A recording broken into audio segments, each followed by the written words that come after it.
क्या आप में से किसी को चेहरा बनाते समय यह समस्या होती है कि आंखें, नाक और होंठ आपस में ठीक से फिट नहीं हो पाते और उनकी सही जगह समझ में नहीं आती? अगर चेहरा इस तरह बने तो वो बिल्कुल सही नहीं लगता। आज मैं आपको सामने से चेहरा, फ्रंट फेस बनाने की एक आसान और सही विधि सिखाऊंगा। सबसे पहले हम दो रेखाएं बनाते हैं, एक सिर के ऊपरी भाग के लिए और दूसरी ठोड़ी के लिए।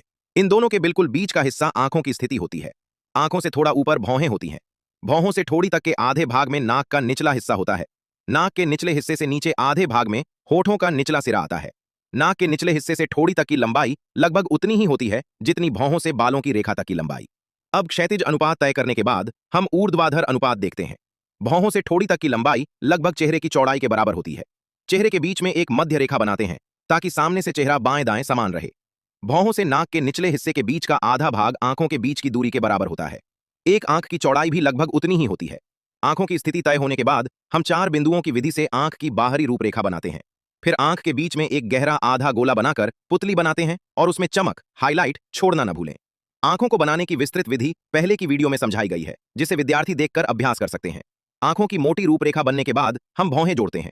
भौहें आंखों से थोड़ी चौड़ी होती हैं और उनका फैलाव ऊपर उठना, बीच में सीधा और अंत में नीचे की ओर होता है। नाक की चौड़ाई लगभग आंखों के बीच की दूरी के बराबर होती है। यहां हम 3 गोलों की विधि से नाक की नोक और नासिका बनाते हैं।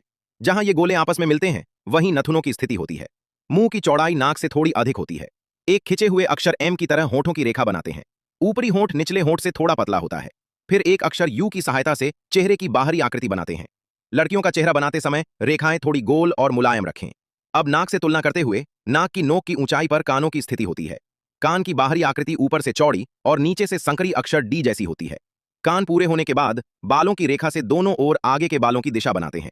छोटी सीधी रेखाओं से बालों की बाहरी आकृति दर्शाते हैं। बाल बनाते समय उन्हें थोड़ा भरा भरा दिखाना जरूरी है। अंत में हल्का सा समायोजन करें और इस तरह आज का सामने से चेहरे का ढांचा पूरा हो जाता है।